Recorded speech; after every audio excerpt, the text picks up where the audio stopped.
আসসালামু আলাইকুম dear listener, this is Saiful এবং আপনারা শুনছেন বুটকম ডট। আজকে অনেকগুলো ঘটনা আছে, সবাই মনোযোগ সহকারে শুনবেন এবং শেষ পর্যন্ত শুনবেন। অবশ্যই আপনাদের মনে অনেক ভয় ঢুকে যাবে। তো চলুন কথা না বাড়িয়ে আমরা চলে যাই আমাদের আজকের মূল ঘটনায়। কুন্দনবাগ হায়দ্রাবাদের অন্যতম একটি দামি এলাকা। বড় বড় বাড়ি, পার্ক, সবুজ পরিবেশের কারণে জায়গাটি বেশ আকর্ষণীয়। কিন্তু এই এলাকাতেই এমন একটি বাড়ি আছে যার আশেপাশে কেউ যেতে চায় না। সাজিদ নামের এক চোর কয়েকদিন ধরে একটি বড় বাড়ির ওপর নজর রাখছিল। সে ভাবছিল, এত দামি এলাকায় বাড়িটি তখন সেখানে নিশ্চয়ই অনেক টাকা পয়সা গয়না থাকবে। কিন্তু বাড়িটিতে তেমন কোনো লোকজনের আনাগোনা ছিল না। এক রাতে বাড়ির সব আলো নিভে গেল। সাজিদ পেছনের জানালা দিয়ে চুপি চুপি ভেতরে ঢোকে। নিচতলায় খুঁজেও সে কোনো মূল্যবান জিনিস পায়নি। হঠাৎ সে কারো হাঁটার শব্দ শুনতে পায়। সে একটি পুরনো আলমারির ভেতরে লুকিয়ে পড়ে। কিছুক্ষণ পর সে দেখতে পায় একজন মহিলা সিঁড়ি দিয়ে নিচে নামছে। তার চোখের নিচে বড় কালো দাগ, মুখ অত্যন্ত ফ্যাকাশে এবং মুখে অদ্ভুত হাসি। মহিলা রান্নাঘরে ঢুকে যায়।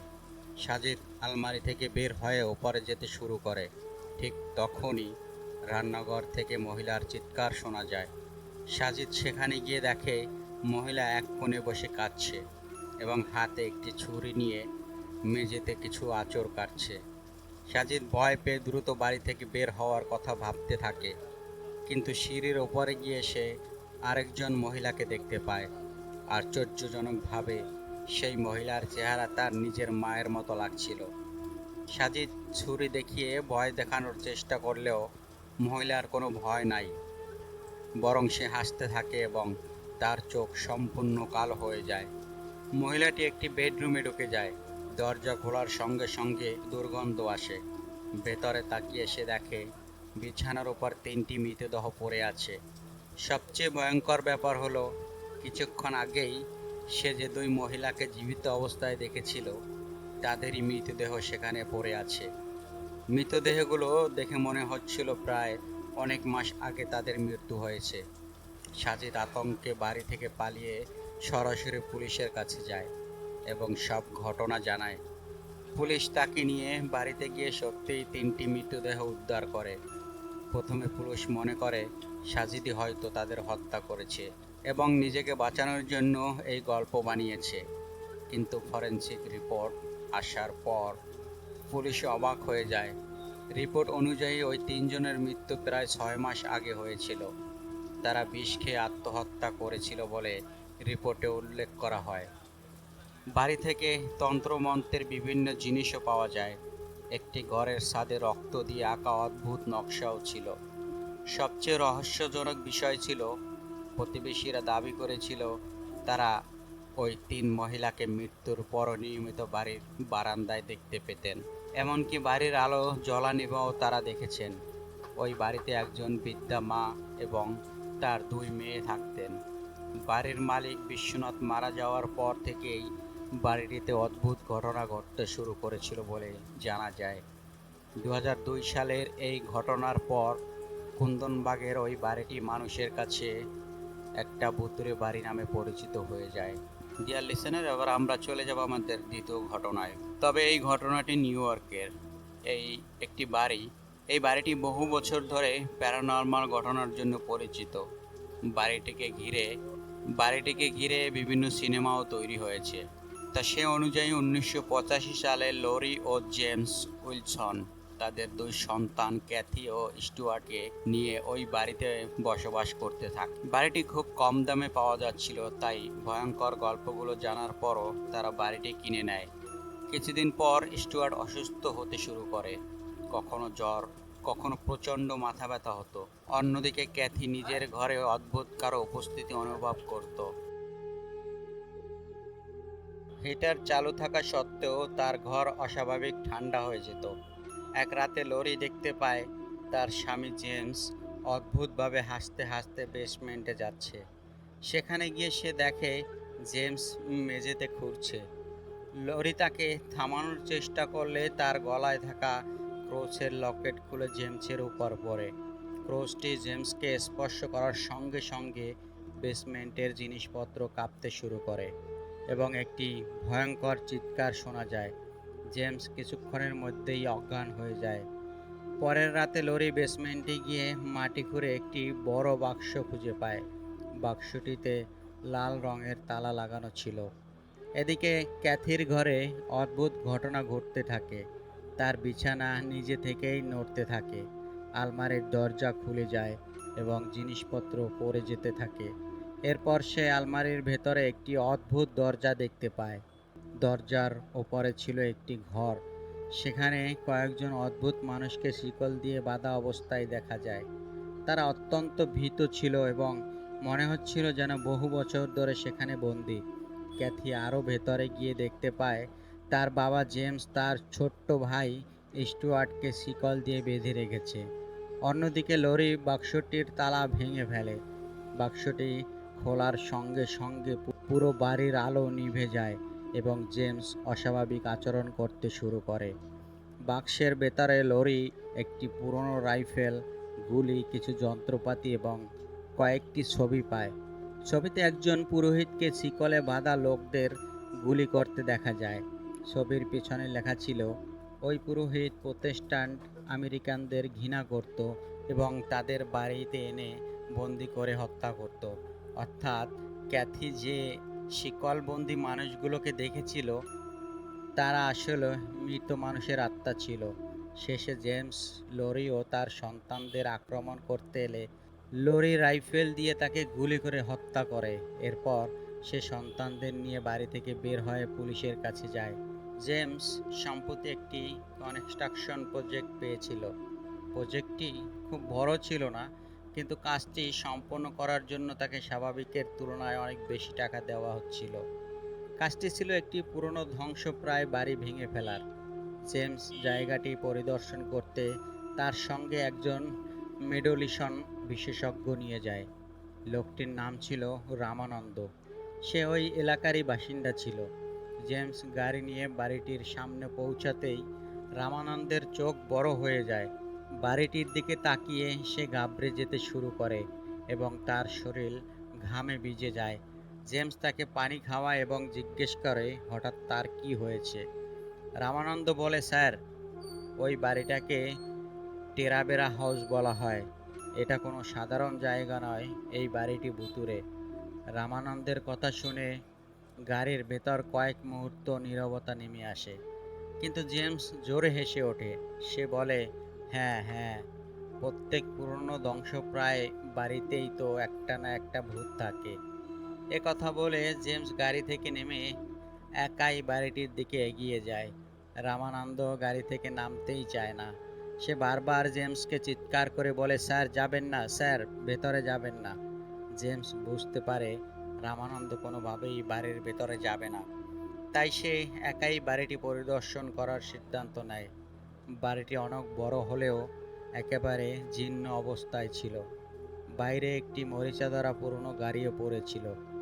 বাড়ির ভেতরে ঢুকে জেমস দেখতে পায় এখনো অনেক পুরনো আসবাবপত্র রয়েছে। দেয়ালে ঝুলছিল অনেকগুলো ছবি, কিন্তু সবকিছুর ওপর মোটা ধুলোর আস্তরণ ছিল। হঠাৎ জেমসের চোখ একটি ছবির দিকে আটকে যায়। ছবিতে পাশাপাশি দাঁড়িয়ে থাকা দুইটি মেয়ে ছিল, দেখতে অনেকটা দুই বোনের মতো। কেন জানি না জেমস কিছুক্ষণ ছবিটির দিকেই তাকিয়ে থাকে। ঠিক তখনই বাড়ির ভেতর থেকে পিয়ানো বাজানোর শব্দ শোনা যায়। জেমস চমকে ওঠে। চারিদিকে তাকিয়ে সে হলের এক কোণে একটি ঘর দেখতে পায়। সেখানে একটি পিয়ানো রাখা ছিল, কিন্তু সেখানে গিয়ে কোনো শব্দ শুনতে পায় না। জেমস যখন আবার ঘুরে দাঁড়ায় তখন সে অবাক হয়ে দেখে ছবিতে থাকা দুই মেয়ের জায়গায় এখন শুধু একজন মেয়ে রয়েছে। জেমস কিছুই বুঝতে পারে না। এরপর হঠাৎ সেই ঘরে থাকা পিয়ানোটি নিজে থেকেই বাজতে শুরু করে। মনে হচ্ছিল যেন কোনো পেশাদার পিয়ানো বাদক সেটি বাজাচ্ছে, কিন্তু পিয়ানোর সামনে কেউ ছিল না। এবার জেমস সত্যি ভয় পেয়ে যায়। সে যেদিক দিয়ে এসেছিল সেদিক দিয়ে দ্রুত বেরিয়ে যেতে থাকে, কিন্তু দরজার কাছে পৌঁছাতেই দরজাটি হঠাৎ নিজে থেকেই তার মুখের সামনে বন্ধ হয়ে যায়। জেমস অন্ধকার বাড়িটির ভেতরে আটকা পড়ে যায় সে দরজায় জোরে জোরে ধাক্কা দিতে থাকে, আর সে যত বেশি দরজায় আঘাত করতে থাকে ততই একটি বিশাল কালো ছায়া তাকে ঢেকে ফেলে। এরপর জেমস হঠাৎ অজ্ঞান হয়ে যায়। কিছুক্ষণ পর জ্ঞান ফিরে পেলে সে দেখতে পায় তার মাথায় আঘাত লেগেছে এবং মুখে যেন কারো নখের আঁচড়ের দাগ রয়েছে। জ্ঞান ফিরেই সে আবার দরজায় ধাক্কা দিতে থাকে এবং চিৎকার করে রামানন্দকে ডাকতে থাকে, কিন্তু বাইরে থেকে কোনো উত্তর আসে না।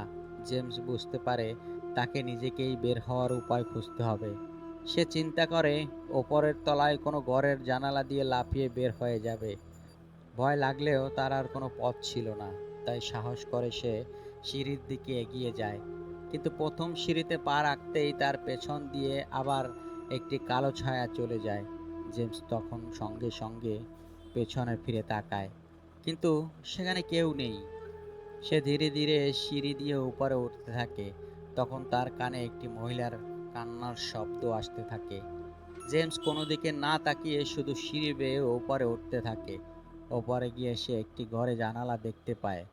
দরজার ওপর লেখা ছিল ডলস রুম। জেমস আহত অবস্থায় ধীরে ধীরে জানালার দিকে এগিয়ে যায়। ঠিক তখনই ঘরের ভেতর থেকে ভয়ঙ্কর দুর্গন্ধ আসতে শুরু করে। সে চারিদিকে তাকিয়ে দেখে বিছানার ওপর একজন মহিলার পচে যাওয়া মৃতদেহ। সবচেয়ে ভয়ঙ্কর বিষয় ছিল মৃতদেহটি গলা কাটা ছিল। জেমস ভয়ঙ্কর দৃশ্যটি দেখেই আতঙ্কিত হয়ে যায়। হঠাৎ তার পায়ের কাছে কিছু একটা গড়িয়ে আসে। নিচে তাকিয়ে জেমস দেখে সেটি ওই মৃত মহিলার কাটা মাথা। ভয়ে জেমস পিছিয়ে গিয়ে মাটিতে পড়ে যায়। ঠিক তখনই অবিশ্বাস্য ঘটনা ঘটে। বিছানায় পড়ে থাকা মাথাবিহীন মৃতদেহটি নিজে থেকেই উঠে দাঁড়ায়। এরপর মাটিতে পড়ে থাকা নিজের মাথাটি তুলে শরীরের সঙ্গে জুড়ে নেয়। মহিলাটি ধীরে ধীরে জেমসের দিকে এগিয়ে আসতে থাকে। জেমস ভয় পেয়ে পিছিয়ে যেতে থাকে। পিছাতে পিছাতে সে জানালার কাছে চলে আসে। মহিলাটি তখনও তার দিকে এগিয়ে আসছিল। জেমস আরও পিছিয়ে যাওয়ার চেষ্টা করলে হঠাৎ তার পা পিছলে যায় এবং সে জানালা দিয়ে সোজা নিচে পড়ে যায়। বাইরে থাকা রামানন্দ তখন জেমসকে জানালা দিয়ে পড়ে যেতে দেখে। জেমসের জীবন বাঁচাতে রামানন্দ শেষ পর্যন্ত সাহস করে বাড়িটির ভেতরে ঢোকে। সে দেখতে পায় জেমস নিচে পড়ে আছে এবং তার মাথা থেকে রক্ত বের হচ্ছে।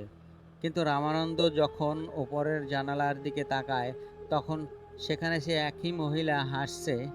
হাসার অবস্থায় তাকে দেখতে পায়। রামানন্দ দ্রুত জেমসকে তুলে নেয় এবং তাকে নিয়ে বাড়ির বাইরে বেরিয়ে আসে। এরপর তাকে সরাসরি হাসপাতালে নিয়ে যায়। কয়েকদিন পর জেমস সুস্থ হলে রামানন্দ তার সঙ্গে দেখা করে। রামানন্দ তাকে বলে সেদিন জেমসের ওই বাড়ি নিয়ে হাসাহাসি করা উচিত হয়নি, কারণ বাড়িটি ছিল ভুতুড়ে। রামানন্দের মতে একসময় ওই বাড়িতে দুই বোন ডলসি ও বেরা থাকতো। ডলসি ছিল একজন পিয়ানো শিক্ষক এবং বেরা ছিল একজন ইংরেজি শিক্ষক। একদিন সকালে ওই বাড়ি থেকে ডলসির মৃতদেহ উদ্ধার করা হয়। তার হত্যার তদন্ত করেও পুলিশ কোনো প্রমাণ খুঁজে পায়নি। কিছুদিন পর ডেরাও সেই বাড়ি ছেড়ে চলে যায়। কথিত আছে সেই ঘটনার পর থেকেই ডলসির আত্মা ওই বাড়িতে অবস্থান করছে। এবং ওদিকে জেমসের সঙ্গে সেই ভয়ঙ্কর ঘটনার পর তার পুরো জীবনই বদলে যায়। তার সঙ্গে যা ঘটেছিল সম্ভবত সে কোনোদিনও ভুলতে পারেনি। কিন্তু আজও মানুষ ওই বাড়ির সামনে দিয়ে যেতে ভয় পায়। ডিয়ার লিসেনার, এবার আমরা যাব আমাদের তৃতীয় ঘটনায়। স্কটল্যান্ডে ব্লাইমেনার নামে একটি বিশাল ও সুন্দর প্রাসাদ ছিল। 1974 সালের রবার্ট দে উইলিয়াম নামে এক ব্যক্তি নতুন করে তৈরি হওয়া ব্লাইমেনার প্রাসাদটি কিনে সেখানে বসবাস শুরু করেন। কিন্তু তিনি সেখানে মাত্র 27 দিন ছিলেন। এক রাতে প্রাসাদের প্রহরী দেখতে পায় উইলিয়াম ভয়ে আতঙ্কিত রক্তাক্ত অবস্থায় বাড়ি থেকে দৌড়ে বেরিয়ে আসছেন। উইলিয়াম প্রহরীর কাছে থেমে তাকে কিছু টাকা দেন এবং সেখান থেকে চলে যেতে বলেন। সেই রাতের পর উইলিয়াম আর কখনো ব্লাই ম্যানারে ফিরে আসেনি। 5 বছর পর এক দুর্ঘটনায় উইলিয়ামের বোন ও ভগ্নিপতি মারা যান। ফলে আদালত উইলিয়ামকে তার বাগ্নির দায়িত্ব দেয়। উইলিয়াম বাধ্য হয়ে দায়িত্ব গ্রহণ করলেও শিশু দুটির কাছ থেকে দূরে থাকার জন্য তার 12 বছর বয়সী ভাগ্নে রন এবং 7 বছর বয়সী ভাগ্নি সোফিকে ব্লাই ম্যানারে পাঠিয়ে দেয়। প্রসাদের কেয়ারটেকার মিসেস ম্যান্ডে শিশু দুটিরও দেখাশোনা করতে শুরু করেন। উইলিয়াম প্রতি মাসে তাদের জন্য টাকা পাঠাতেন, কিন্তু নিজে কখনো সেখানে গিয়ে তাদের সাথে দেখা করতেন না। প্রায় 7 মাস পর উইলিয়াম রন ও শেফির পড়াশোনার জন্য জুল অ্যাডামসন নামে একজন হোম টিউটর নিয়োগ করেন। পরদিনই জুল ব্লাই ম্যানারে চলে আসেন। সেখানে মিসেস ম্যান্ডে এবং 2 শিশুর সঙ্গে তার পরিচয় হয়। জুল খুব খুশি হলেও রন ও শেফি তার সঙ্গে অত্যন্ত খারাপ ব্যবহার করে থাকেন। মিসেস ম্যান্ডে তাদের বকাঝকা করে ঘরে পাঠিয়ে দেন এবং জুলকে পুরো বাড়িটি ঘুরিয়ে দেখান। তিনি জানান শিশু দুটি খারাপ আচরণের কারণে তাদের স্কুল থেকেও বের করে দেওয়া হয়েছিল। বাড়ি ঘুরে দেখার সময় জুল নিজের ঘরের জানালা দিয়ে একজন তরুণ ছেলের ছায়া দেখতে পায়। সে মিসেস ম্যান্ডেকে ছেলেটির ব্যাপারে জিজ্ঞেস করলে তিনি জানান এই সম্পত্তিতে তাদের 3 জন ছাড়া আর কেউ থাকে না। জুল বিষয়টি নিজের ভুল ধারণা মনে করে ভুলে যায়, কিন্তু কিছুক্ষণ পর আবার সে একই ছেলেটিকে জানালার কাছে দেখতে পায়। এবার তার মনে হয় ছেলেটি যেন তাকে ডাকছে।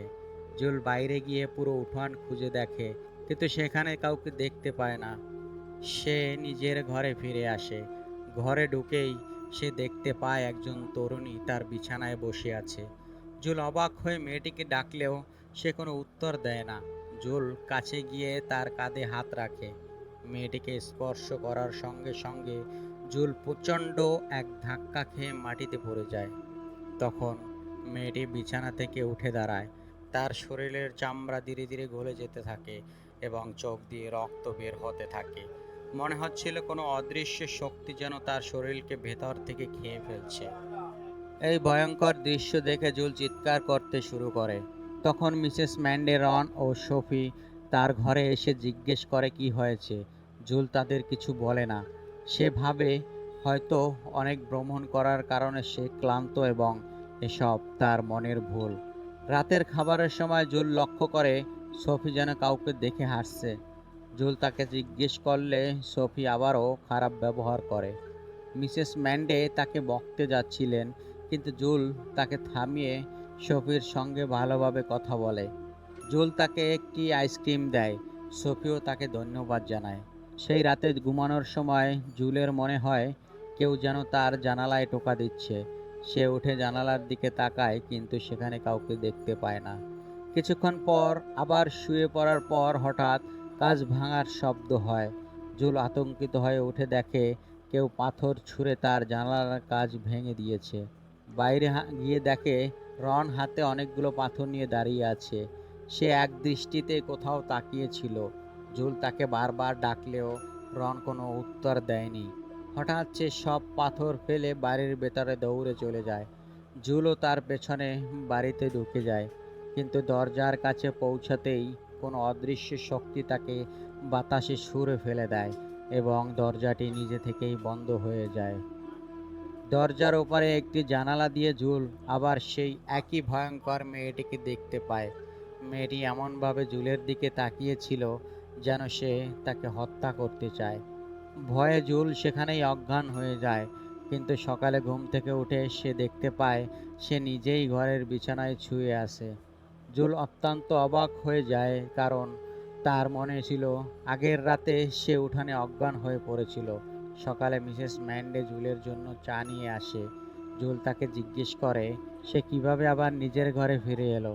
মিসেস ম্যান্ডে অবাক হয়ে বলেন, জুল তো সারা রাত নিজের ঘরেই ছিল। জুল নিজের ভাঙা জানালার দিকে তাকায়, কিন্তু আশ্চর্যজনকভাবে জানালাটি তখন সম্পূর্ণ ঠিক ছিল। জুল ভাবতে থাকে হয়তো আগের রাতের সব ঘটনা সে স্বপ্নে দেখেছিল। দুপুরে রন ও সোফিকে পড়ানোর সময় সোফি হঠাৎ জুলের ওপর চিৎকার করে বলে, মিস ডোনা এভাবে পড়াতেন না, আমি শুধু মিস ডোনার কাছেই পড়তে চাই। জুল সেখান থেকে চলে গিয়ে মিসেস ম্যান্ডেলের কাছে মিস ডোনা সম্পর্কে জানতে চায়। মিসেস ম্যান্ডে জানান জুলের আগে মিস ডোনা এই শিশুদের পড়াতেন, কিন্তু ডোনা আসার পর থেকে এই রন ও সেফির আচরণ সম্পূর্ণ বদলে যায়।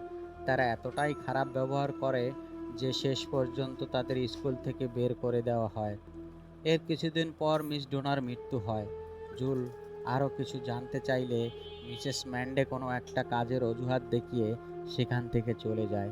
পরদিন জুল শিশুদের খুঁজতে গিয়ে বেসমেন্ট থেকে কিছু শব্দ শুনতে পায়। সে শব্দ অনুসরণ করে নিচে যায়। সেখানে সে কাউকে বসে থাকতে দেখে। জুল কাছে যেতেই তার হৃদয় আতঙ্কে কেঁপে ওঠে, কারণ সেখানে বসে থাকা ব্যক্তি আর কেউ নয়, মিস ডোনা। আর সবচেয়ে ভয়ঙ্কর বিষয় ছিল, ডোনার নিজের মাথা তার হাতের মধ্যে ছিল। ভয়ে জুল দ্রুত বাড়ি থেকে বাইরে দৌড়ে আসে, কিন্তু বাইরে এসে সে আরো ভয়ঙ্কর দৃশ্য দেখে। সোফি উঠানে বসে সেই মৃত মিস ডোনার ভূতের সঙ্গে খেলছে। জুল সোফির হাত ধরে তাকে বাড়ির ভেতরে নিয়ে যায়। তখন আবার জানালায় সেই একই ছেলেটিকে দেখা যায়, কিন্তু এবার জুলের চোখের সামনে ছেলেটির চেহারা বদলে শয়তানের মতো হয়ে যায়। জুল সফিকে ঘরে রেখে রনকে খুঁজতে বাইরে যায়। রনকেও ঘরের ভেতরে এনে শান্তভাবে বোঝানোর চেষ্টা করে। সে বারবার রনকে জানালার সেই ছেলেটির কথা জিজ্ঞেস করলেও রন কিছুই বলে না। তখন সফি জানায় জানালার ছেলেটি আসলে তাদের ড্রাইভার পিটার। পিটার তাদের স্কুলে নিয়ে যেত। পরে পিটার ও মিস ডোনার মধ্যে প্রেমের সম্পর্ক তৈরি হয়, কিন্তু কিছুদিন পর দুজনেই মারা যায়। এ কথা শুনে জুল বুঝতে পারে পিটার ও মিস ডোনার আত্মা এই বাড়ি এবং শিশু দুটির উপর নিয়ন্ত্রণের চেষ্টা করছে। জুল শিশু দুটিকে জড়িয়ে ধরে এবং মিসেস ম্যান্ডেকে বলে পুরো ঘটনা একটি চিঠিতে লিখে উইলিয়ামের কাছে পাঠাতে, যাতে সে জানতে পারে শিশুরা বিপদে আছে। মিসেস ম্যান্ডে চিঠি লিখে পোস্ট বক্সে ফেলেন, কিন্তু রন সেই চিঠি বের করে পুড়িয়ে ফেলে। এক রাতে ঘুমের মধ্যে জুলের ঘুম ভেঙে যায়। সে দেখতে পায় সোফি হাতে একটি ছুরি নিয়ে তার সামনে দাঁড়িয়ে আছে। জুল ভয় পেয়ে সোফির কাছ থেকে ছুরিটি নিয়ে নেয়। ঠিক তখনই সোফির পেছনে সে মিস ডোনার ভূতকে দাঁড়িয়ে থাকতে দেখে। সেই রাতেই জুল সোফিকে মিসেস ম্যান্ডের সঙ্গে শহরে উইলিয়ামের কাছে পাঠিয়ে দেয়। এরপর সে রনকেও অনেক খোঁজে, কিন্তু রনকে কোথাও পাওয়া যায় না। পরদিন বেসমেন্টে কিছু খুঁজতে গিয়ে জুল দেওয়ালে কিছু অদ্ভুত রিচুয়ালের চিহ্ন দেখতে পায়। সেখানে দুটি পুতুলও ছিল, যার উপর রন ও সোফির নাম লেখা ছিল। এছাড়াও শয়তানকে খুশি করার কিছু পদ্ধতি লেখা ছিল এবং নিচে ডোনা ও পিটারের নাম ছিল। জুল বুঝতে পারে ডোনা ও পিটার শয়তানের উপাসনা করত এবং শিশু দুটিকেও নিয়ন্ত্রণ করে তাদের বলি দেওয়ার পরিকল্পনা করেছিল। কিন্তু তাদের নিজেদের সেই অশুভ শক্তির কারণে মৃত্যু হয়। এরপর তাদের আত্মা রন ও সোফির পেছনে লেগেছিল। এর মধ্যে মিসেস ম্যান্ডে জুলকে ফোন করে জানায় ব্ল্যাক মেইনার একটি পুরনো কবরস্থানের ওপর তৈরি হয়েছিল। উইলিয়াম সেখানে অনেক আত্মাকে দেখেছিল। সে এতটাই ভয় পেয়েছিল যে পালানোর সময় সিঁড়ি থেকে পড়ে গিয়ে রক্তাক্ত হয়েছিল। সবকিছু শুনে জুল আরো ভয় পেয়ে যায়। ঠিক তখনই রন সেখানে আসে। জুল দেখতে পায় রনের পেছনে ডোনা ও পিটারের ভূত দাঁড়িয়ে আছে। রনও প্রচণ্ড কাঁদছিল। হঠাৎ সে জোরে চিৎকার করে মাটিতে পড়ে যায়। রন পড়ে যাওয়ার সঙ্গে সঙ্গে ডোনা ও পিটারের আত্মা অদৃশ্য হয়ে যায়। জুল যখন রনের শরীরে হাত দেয়, তখন তার শ্বাস বন্ধ হয়ে গেছে এবং শরীর ঠান্ডা হয়ে গেছে। পরদিন উইলিয়াম গাড়ি পাঠিয়ে জুলকে শহরে নিয়ে যায়। সেই ঘটনার পর থেকে ব্ল্যাক মেইনার বাড়িটি চিরতরে বন্ধ করে দেওয়া হয়। তো রিয়েল লিসেনার, এবার আমরা চলে যাব আমাদের চতুর্থ ঘটনায়। সবাই মনোযোগ সহকারে শুনবেন, আর যারা এখনও চ্যানেলটি সাবস্ক্রাইব করেননি দ্রুত সাবস্ক্রাইব করে রাখুন এবং পাশে থাকা বেল আইকনটি অন করে রাখুন, যাতে আমাদের পরবর্তী যে কোনো আপডেট সবার আগে আপনার কাছে পৌঁছে যায়। ডিএল এসেনের এবারের গল্পটি পশ্চিমবঙ্গের মালারপুরে অবস্থিত কচেরি বাড়ি নামে একটি পুরনো বাড়ির ঘটনা নিয়ে। কচেরি বাড়ি দেখতে সাধারণত পুরনো বাড়ির মতো হলেও এর ভেতরে অনেক ভয়ঙ্কর রহস্য লুকিয়ে আছে বলে কথিত আছে। অনেক বছর আগে এটি জমিদারদের কাছারি বা আদালত ঘর হিসেবে ব্যবহৃত হতো। জমিদাররা সেখানে মানুষের ছোটোখাটো সমস্যার বিচার করত। তবে এটি শুধু আদালত ছিল না, কথিত আছে জমিদাররা যেখানে মদ্যপান ও আনন্দ ফুর্তিও করত। তারা যেসব মেয়েকে পছন্দ করত তাদের জোর করে ধরে এনে নাচের মেয়ে বানিয়ে সেখানে আটকে রাখত। বহু বছর ধরে সেখানে অনেক নারীর উপর অত্যাচার করা হয়েছিল। পরবর্তীতে জমিদারদের ক্ষমতা শেষ হয়ে গেলে তারা কচুরি বাড়ি ছেড়ে চলে যায়। কিন্তু কথিত আছে অত্যাচারের শিকার অনেক নারী সেখানেই মারা যায় এবং তাদের আত্মা সেখানেই থেকে যায়। বাড়িটি পরিত্যক্ত হওয়ায় কয়েক বছর পর সেটি ভাঙতে কিছু শ্রমিক সেখানে যায়। ভাঙার সময় তারা বেশ কিছু মানুষের হাড় খুঁজে পায়। গ্রামের মানুষ বিশ্বাস করত এগুলো সেই নাচের মেয়েদের হাড়। লোকমুখে আরও একটি ভয়ঙ্কর কথা প্রচলিত ছিল, সেই নারীদের একজনের আত্মা এখনও সেখানে ঘুরে বেড়ায়। কেউ যদি তার ভূত দেখতে পায় তাহলে নাকি কয়েকদিনের মধ্যেই তার মৃত্যু হয়। হারিয়া ওই গ্রামের একজন কৃষক ছিল। সেও কচুরি বাড়িকে নিয়ে অনেক গল্প শুনেছিলেন, কিন্তু সে এসব বিশ্বাস করতো না। এক রাতে প্রচণ্ড ক্লান্ত হয়ে হারিয়া মূল রাস্তা দিয়ে না গিয়ে কচুরি বাড়ির বাগানের ভেতর দিয়ে যাওয়ার ছোট্ট রাস্তা বেছে নেয়। সে জানতো না এটি তার জীবনের শেষ যাত্রা হতে চলেছে। বাগানে ঢোকার পর প্রথমে সবকিছু স্বাভাবিকই মনে হচ্ছিল। চারিদিকে শুধু জঙ্গল, আগাছা এবং নীরবতা। হারিয়া ভাবছিল মানুষ যে নুপুরের শব্দের কথা বলে তার কিছুই তো শোনা যাচ্ছে না, শুধু রাতের ঝিঝি পোকার শব্দ। তাই তার ভয়ও ধীরে ধীরে কেটে যায়। কচেরি বাড়ির পুরনো বাড়িটিকে দেখতে দেখতে তার বরং অদ্ভুত সুন্দর মনে হতে থাকে। মনে হচ্ছিল এটি যেন কোনো পুরনো রাজপ্রাসাদ। হঠাৎ সে নুপুরের ঝনঝন শব্দ শুনতে পায়। এরপর তার মনে হয় নিচতলায় একটি ঘর থেকে কেউ তাকে দেখছে। হারিয়া এটাকে ক্লান্তির কারণে মনের ভুল ভেবে উপেক্ষা করে বাড়ির দিকে হাঁটা শুরু করে। কিন্তু বাগানের শেষ প্রান্তে পৌঁছানোর সময় পাশের দেওয়ালে সে একটি ছায়া দেখতে পায়। ছায়াটি ধীরে ধীরে নড়ছিল। এরপর আবার নুপুরের শব্দ শোনা যায় এবং ধীরে ধীরে সেই শব্দ আরও জোরালো হতে থাকে। হারিয়ার মনে হতে থাকে কচেরি বাড়ির ভেতরে যেন নাচ গানের আসর বসেছে। ভয়ে তার শরীর ঘেমে যায়। হঠাৎ ছায়াটি অদৃশ্য হয়ে যায় এবং সব শব্দ বন্ধ হয়ে যায়। হারিয়া একটু এগিয়ে যেতেই আবার নুপুরের শব্দ শুনতে পায়। সে বাধ্য হয়ে দেয়ালের দিকে তাকায়। সেখানে একজন অত্যন্ত সুন্দরী নারী বসেছিল। তার লম্বা কালো চুল, গভীর চোখ এবং বহু পুরনো ধরনের পোশাক ছিল।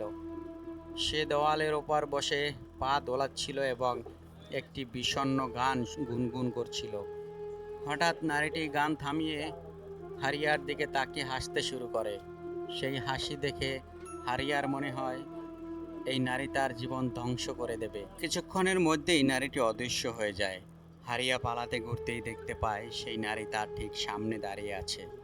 ভয়ে হারিয়া করেছে বাড়ির বাগান দিয়ে বের হওয়ার বদলে বাড়িটির দিকেই দৌড়াতে শুরু করে। তখন সে আবার একটি ঘরের ভেতর কাউকে দেখতে পায়, একজন ভয়ঙ্কর চেহারার পুরুষ। লোককথা অনুযায়ী সে ছিল সেই জমিদারের আত্মা যার অত্যাচারের কারণে এই নাচের মেয়েটির মৃত্যু হয়েছিল। আর বলা হয় পরে সেই নারীর আত্মাই ওই জমিদারকে হত্যা করেছিল। হারিয়া বুঝতে পারে করেছি বাড়িতে শুধু একজন নয়, অনেক আত্মা ঘুরে বেড়ায়। সে প্রচণ্ড চিৎকার করে সেখান থেকে পালিয়ে যে কোনোভাবে নিজের বাড়িতে ফিরে আসে। এরপর হারিয়া একেবারে বদলে যায়। সে একা একা থাকতে শুরু করে এবং সারাক্ষণ ভয় পেতে থাকে। কেউ তাকে কিছু জিজ্ঞেস করলে সে শুধু বলতো, করেছি বাড়ির ওই মহিলা এখানেই আছে, সে আমার দিকে তাকিয়ে হাসছে। তার স্ত্রী তাকে বিভিন্ন পীর ফকিরের কাছে নিয়ে যায়, কিন্তু হারিয়ার অবস্থা ক্রমেই খারাপ হতে থাকে। সে সব কিছু ছেড়ে ঘরের এক কোণে ভয়ে বসে থাকতো। দিনে চুপচাপ থাকলেও প্রতি রাতে তার বাড়ি থেকে চিৎকারের শব্দ শোনা যেত। ঘুমিয়ে পড়লেই সে আতঙ্কিত হয়ে উঠে বলতো ওই নারী তার স্বপ্নে এসেছে এবং তাকে মেরে ফেলবে। দিন দিন হারিয়ার শারীরিক অবস্থাও খারাপ হতে থাকে। ক্ষেত থেকে কাজ করে ফিরে এসে হারিয়ার স্ত্রী ঘরে ঢুকেই তার স্বামী হারিয়ার মৃতদেহ দেখতে পায়। এরপর এরপর প্রশ্ন তোলা হয় আসলে ওই বাড়িতে কি কোনো অশরীরী কোনো আত্মা ছিল, নাকি সবই ভুল? আসলে কি ওটি করাচি বাড়ি কোনো জমিদারের ছিল? জমিদাররা কি ওই বাড়িতে যে মেয়েকে পছন্দ হতো তাদেরকে তুলে নিয়ে আসতো এবং বন্দি করে নাচনে অলি বানাতো? এই প্রশ্নগুলো দর্শকদের জন্য আমি রেখে গেলাম। আপনাদের যদি এই ঘটনাগুলো ভালো লাগে তাহলে ভিডিওতে একটি লাইক দিন আর চ্যানেলটি শেয়ার করুন আপনার সেই প্রিয় বন্ধুদের সাথে। কমেন্টের মাধ্যমে লিখে যান আপনার ভিডিওটি কেমন লেগেছে আর চ্যানেলটি সাবস্ক্রাইব করে পাশে থাকা বেল আইকনটি অন করে রাখুন, যাতে আমাদের পরবর্তী সকল প্রকার আপডেট সবার আগে আপনার কাছে পৌঁছে যায়। আজকের মতো বিদায় নিচ্ছি। আমি সাইফুল আর আপনারা শুনছিলেন বোট কম ডট। আল্লাহ হাফেজ।